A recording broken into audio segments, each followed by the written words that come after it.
Hi friends, once again welcome back to എജുട്യൂട്ടർ.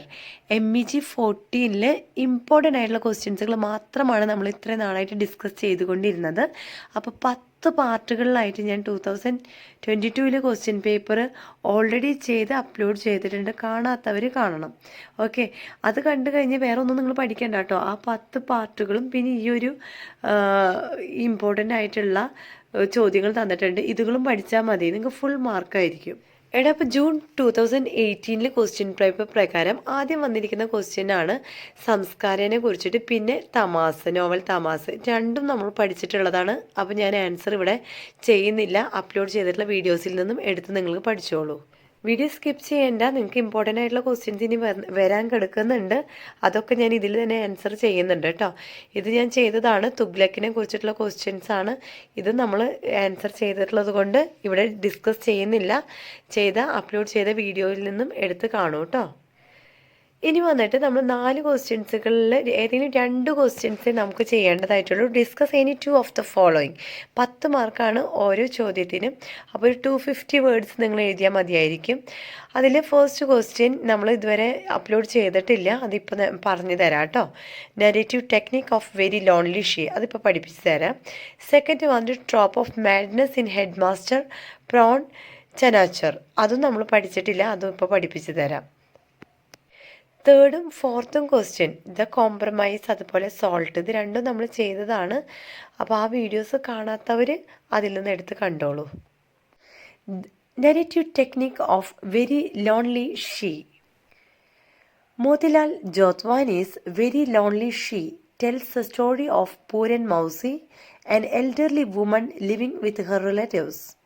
The narrative is introspective, focusing on Puran Mausi's internal world and the guilt of the narrator, Manohar. The story presents both Puran Mausi's silent suffering and Manohar's evolving awareness. Motilal Jotwani എഴുതിയിട്ടുള്ള very lonely she എന്ന് പറയുന്ന ഒരു സ്റ്റോറിയാണിത്. ഇതിൽ main കഥാപാത്രമായിട്ടുള്ളത് Pooran മൗസിയാണ്. അവൾ വളരെ elderly woman ആണ്, വയസ്സായിട്ടുള്ളൊരു സ്ത്രീയാണ്. അവൾ അനുഭവിച്ചു കൊണ്ടിരിക്കുന്ന വിഷമങ്ങളെയും വേദനകളെയും കുറിച്ചിട്ടാണ് ഈ ഒരു സ്റ്റോറിയിൽ പറയുന്നത്. എസ്പെഷ്യലി അവളൊരു സ്ത്രീ ആയതുകൊണ്ടായിരിക്കാം പാട്രിയാർക്കൽ സൊസൈറ്റിയിൽ അവൾക്ക് അത്രയും വേണ്ടത്ര കെയർ ലഭിക്കുന്നില്ല. അതുപോലെ തന്നെ പിന്നെ അവൾ എൽഡർലി ആയതുകൊണ്ടും അവൾക്ക് അത്രയും ബുദ്ധിമുട്ടുകൾ അവൾ സഫർ ചെയ്യേണ്ടി വരികയായിരുന്നു.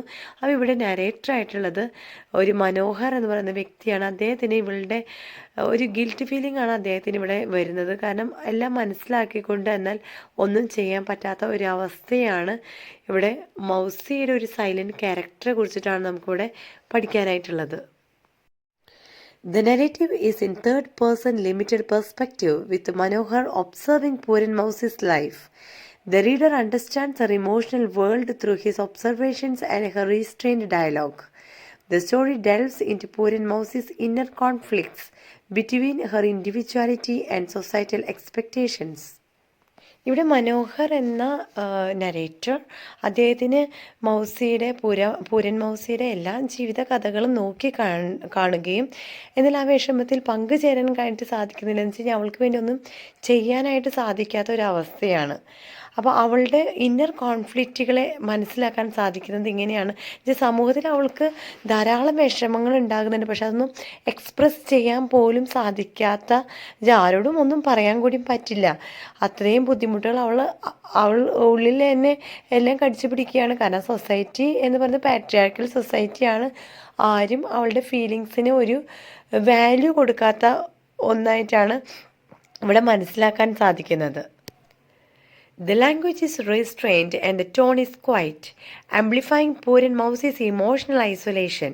Her simple statement, "Life becomes the way you mold it," reveals her acceptance of solitude, making her suffering poignant. ഒരു ഇമോഷണലായിട്ട് സ്റ്റേറ്റ്മെൻ്റ് ആണ് ഇവിടെ പൂരൻ മൗസി നൽകുന്നത്.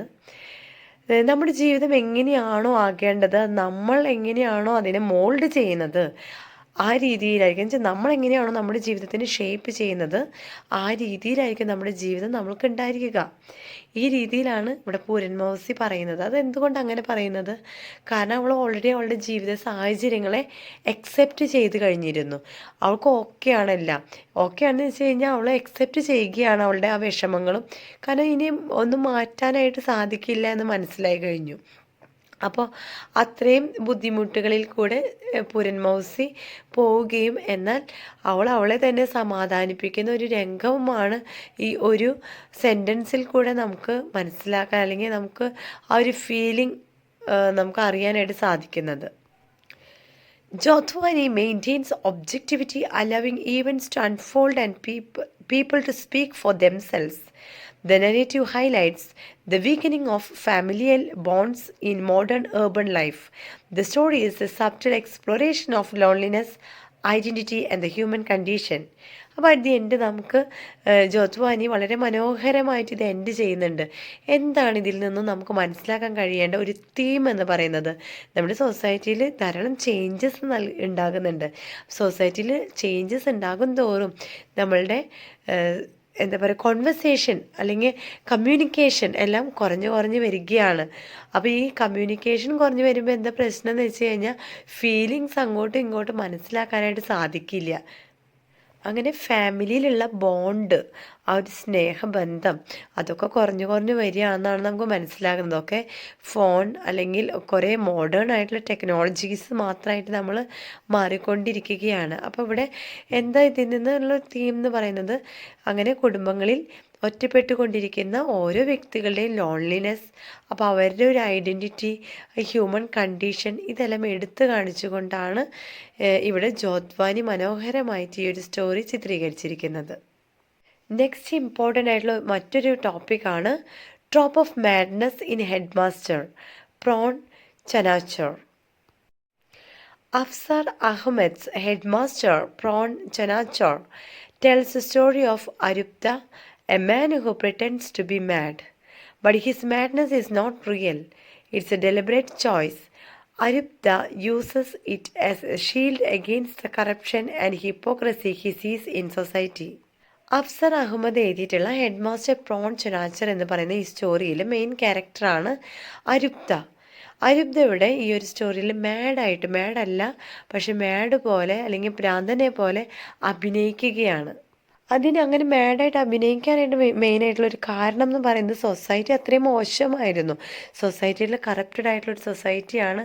ധാരാളം ഹിപ്പോക്രസി എന്ന് പറഞ്ഞാൽ കാപഢ്യങ്ങൾ നിറഞ്ഞിട്ടുള്ള ഈ ഒരു സൊസൈറ്റിയിൽ നോർമലായിട്ടുള്ള ഒരു പേഴ്സണായിട്ട് ജീവിക്കുക എന്ന് പറയുന്നത് വളരെ ബുദ്ധിമുട്ടുള്ള ഒരു കാര്യമായിട്ട് തോന്നിയിട്ടാണ് ഇവിടെ അരുപ്ത ഒരു മാഡ് പേഴ്സണായിട്ട് അഭിനയിച്ചുകൊണ്ട് ജീവിക്കുന്നത്.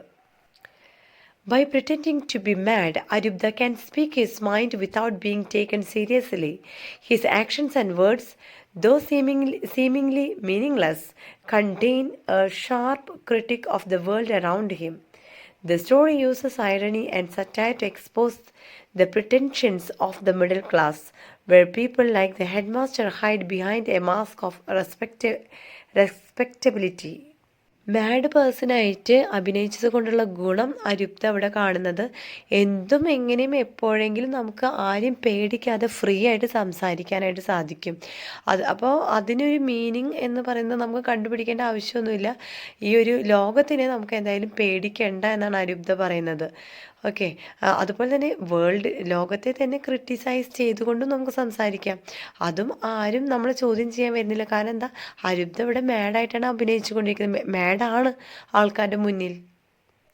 ഇവിടെ ഒരു മിഡിൽ ക്ലാസ് ഫാമിലിയിലത്തെ ജനങ്ങളെ കുറിച്ചിട്ടാണ് ഇദ്ദേഹം എടുത്തു പറയുന്നത്. അവരനുഭവിക്കുന്ന ആ ഒരു സിറ്റുവേഷൻസിനെ കുറിച്ചിട്ടാണ് എടുത്തു പറയുന്നത്. അപ്പോൾ ഇദ്ദേഹം ഇവിടെ ഉപയോഗിക്കുന്ന ഒരു ഐറണി അല്ലെങ്കിൽ അദ്ദേഹം കമ്പയർ ചെയ്യുന്നൊരു കാര്യം എന്ന് പറയുന്നത്, ഒരു ഹെഡ് മാസ്റ്റർ എന്നൊക്കെ പറയുന്നത് വളരെയധികം നമ്മൾ റെസ്പെക്റ്റ് ചെയ്യേണ്ട ഒരു വ്യക്തിയാണ് അല്ലേ. എന്ന് വെച്ച് കഴിഞ്ഞാൽ അവരൊക്കെ ഒരു പൊസിഷനിലുള്ള ഒരാൾക്കാരാണ്.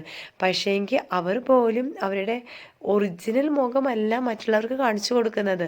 അവരവരുടെ മാസ്ക് എന്ന് വെച്ചാൽ മുഖംമൂടി, ജനങ്ങളിൽ നിന്നും അവരൊരു മുഖംമൂടി അവർ വെച്ച് അവരുടെ യഥാർത്ഥ മുഖം അവർ ഹൈഡ് ചെയ്യുകയാണെന്നാണ് പറയുന്നത്. എന്ന് വെച്ച് കഴിഞ്ഞാൽ മറ്റുള്ളവരുടെ മുന്നിൽ റെസ്പെക്റ്റ് ലഭിക്കാൻ വേണ്ടിയിട്ട് മറ്റൊരു മനുഷ്യനായിട്ട് അഭിനയിച്ചു കൊണ്ടിരിക്കുന്ന ജനങ്ങളാണ് കൂടുതലും ഉള്ളതെന്നാണ് ഇതിൽ നിന്ന് നമുക്ക് മനസ്സിലാക്കാൻ സാധിക്കുന്നത്.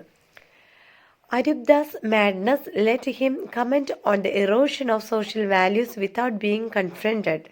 It's a clever move, like in Shakespeare's Hamlet. The story suggests that in a world gone wrong, sanity itself is a form of madness. Arupda's pretense of irrationality becomes the only rational response. ഷേക്സ്പിയേഴ്സിൻ്റെ Hamlet പോലെ തന്നെ വളരെ clever ആയിട്ടുള്ള ഒരു സ്റ്റോറിയാണ് ഇവിടെ അരൂപ്ദാസിൻ്റെ ഒരു madness ഇവിടെ നമുക്ക് കാണാൻ സാധിക്കുന്നത്. അദ്ദേഹത്തിൻ്റെ സോഷ്യൽ വാല്യൂസൊക്കെ അദ്ദേഹം കീപ്പ് ചെയ്യണം. അദ്ദേഹത്തിന് അതുപോലെ സൊസൈറ്റിയിലും അങ്ങനെ ഒരു മൂവ് ഉണ്ടാക്കാൻ വേണ്ടിയിട്ടാണ് അദ്ദേഹം ഇങ്ങനെ ഒരു മാഡായിട്ട് പരിശ്രമിച്ചു കൊണ്ടിരിക്കുന്നത്. അങ്ങനെ അദ്ദേഹത്തിൻ്റെ ഒരു മാഡ്നസ് മുഖേനയെങ്കിലും ഈ ഒരു ലോകം സാനിറ്റൈസ് ചെയ്യട്ടെ, അല്ലെങ്കിൽ ഒരു ക്ലിയറൻസ്, അല്ലെങ്കിൽ ഒരു ക്ലിയർ കട്ടായിട്ടുള്ള ഇങ്ങനത്തെ കറപ്ഷൻ ഒന്നുമില്ലാത്ത നല്ലൊരു ലോകമായി മാറട്ടെ എന്ന് ഇദ്ദേഹം വെറുതെയെങ്കിലും ആഗ്രഹിക്കുന്നുണ്ട്. സോ അതിന് വേണ്ടിയിട്ട് അരൂപ്ദ ധരിച്ചിരിക്കുന്ന ഒരു മുഖംമൂടിയാണ് പ്രിറ്റൻഡ് ചെയ്യുന്ന ഈ ഒരു മാഡ് മാനായിട്ട് ജീവിക്കുക. ഓക്കെ, അത് അത്രയേ ഉള്ളൂ. ഇനി ഇമ്പോർട്ടൻ്റ് ആയിട്ടുള്ള മറ്റു 2 ക്വസ്റ്റ്യൻസ് ആണ്. Comment on the operation and discrimination as reflected in Bama's Karukku. അതല്ലെങ്കിൽ വേറൊരു ക്വസ്റ്റ്യൻ ഉണ്ട്. Discuss how Manto compares his own temperament, artistic disposition and writings with those of Ismat Chughtai. അപ്പോൾ ഇതൊക്കെ നമ്മൾ ഓൾറെഡി ചെയ്തിട്ടുണ്ട്, ഈ ക്വസ്റ്റ്യൻ്റെ ആൻസേഴ്സൊക്കെ. അപ്പോൾ അത് കാണാത്തവർ അത് കാണുക. വളരെ ഇമ്പോർട്ടൻ്റ് ആയിട്ടുള്ള ക്വസ്റ്റ്യൻസ് മാത്രമാണ് ഇപ്രാവശ്യം MEG 14 ഞാൻ ആ 10 പാർട്ടുകളായിട്ട് ചെയ്തിട്ടുള്ളത്. അതിൽ ഇതുപോലെ ഇനിയും വീഡിയോസ് നിങ്ങൾക്ക് ആവശ്യമാണെങ്കിൽ ദയവുചെയ്ത് സബ്സ്ക്രൈബ് ചെയ്യണം, ലൈക്ക് ചെയ്യാനും കമൻറ്റ് ചെയ്യാനും മറക്കരുത് കേട്ടോ. Okay, so thank you for watching the video. Will meet you with the next video. Bye then, take care and good by.